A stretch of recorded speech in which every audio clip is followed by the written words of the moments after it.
Assalamualaikum warahmatullahi wabarakatuh.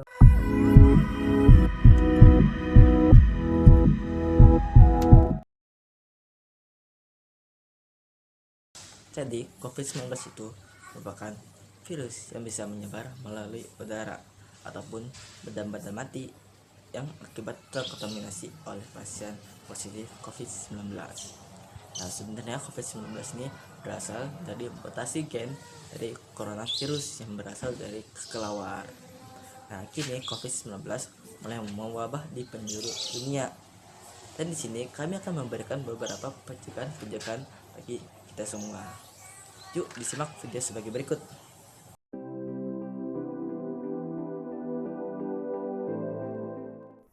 Yang pertama yaitu beribadah di rumah.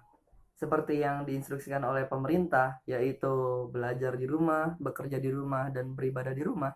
Kita tidak dianjurkan untuk beribadah di luar rumah. Nah, misalkan untuk agama Islam tidak dianjurkan untuk ke masjid terlebih dahulu untuk mencegah penyebaran virus corona ini. Karena jika kita tidak mendengarkan instruksi pemerintah, maka rantai penyebaran virus corona ini tidak akan terhenti.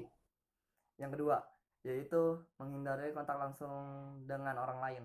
Ya, seperti yang kita ketahui, kita yang sering kontak langsung dengan misalkan salaman, kali ini dengan wabah virus corona ini kita menghindari perbuatan seperti itu terlebih dahulu.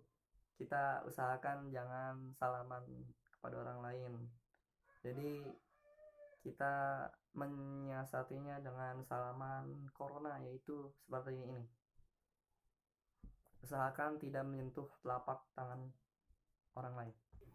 Yang ketiga, yaitu berdoa kepada Allah Subhanahu wa taala. Nah, bagian ini yang sering kita lupakan. Meskipun kita dianjurkan untuk beribadah di rumah, namun kita tidak boleh lupa untuk selalu berdoa kepada Allah Subhanahu wa taala.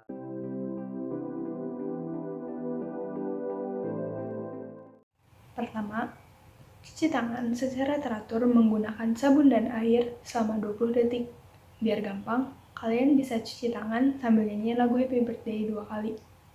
Yang kedua, jaga jarak fisik atau physical distancing setidaknya 1 meter antara kalian dan orang yang batuk atau bersin. Ketiga, hindari menyentuh mata, hidung, dan mulut. Dan yang terakhir, tetap di rumah.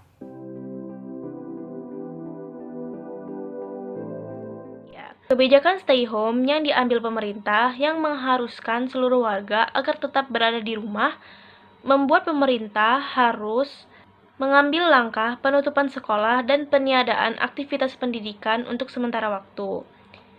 Hingga saat ini, sekolah-sekolah dan kampus-kampus mulai menerapkan kebijakan belajar mengajar dari jarak jauh atau kuliah online dengan menggunakan aplikasi yang ada seperti aplikasi Emodo, Zoom, dan lain-lain.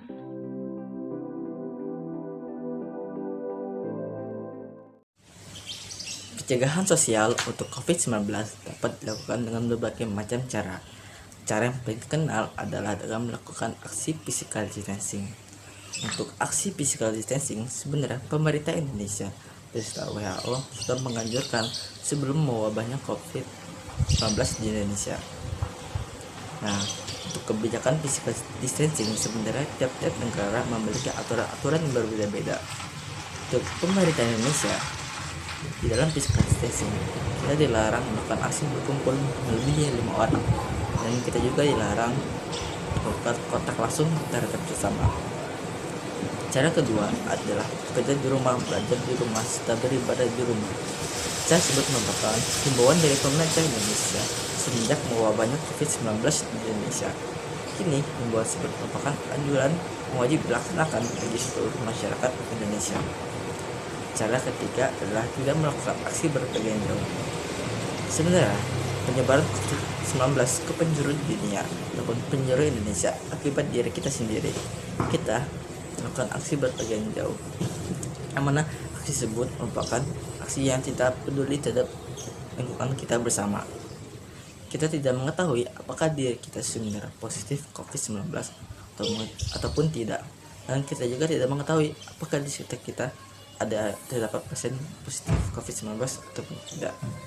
Andaikan jika kita terkena positif COVID-19, teman-teman kita, saudara kita, ataupun orang lain yang secara tidak langsung melakukan aksi kontak langsung tetap bersama kita dapat menjadi pasien positif COVID-19. Nah, sebenarnya tiga cara tersebut jika kita melakukan dengan sebaik mungkin, maka kita dapat mencegah penularan COVID-19. Namun, untuk kelompok yang lebih besar, dapat melakukan aksi-aksi yang lebih baik lagi, seperti melakukan aksi lockdown ataupun menetapkan dalam bentuk undang-undang untuk COVID-19 ataupun melakukan aksi karantina wilayah. Nah, kini kita mengetahui di sekitar kita terdapat orang-orang yang sedang berkesusahan akibat dampak COVID-19. Dan kini juga merupakan waktu yang tepat bagi kita semua melakukan aksi peduli sosial. Di sini kita tidak harus meminta bantuan kepada pemerintah Indonesia untuk mencukupi kebutuhan seluruh rakyatnya. Namun, andaikan jika kita mampu melakukan aksi kepedulian sosial, alangkah baiknya kita melakukan aksi tersebut untuk kepentingan kita bersama juga. Nah, bagi kalian semua yang sudah menonton video ini, jangan lupa subscribe serta like dan komennya ya.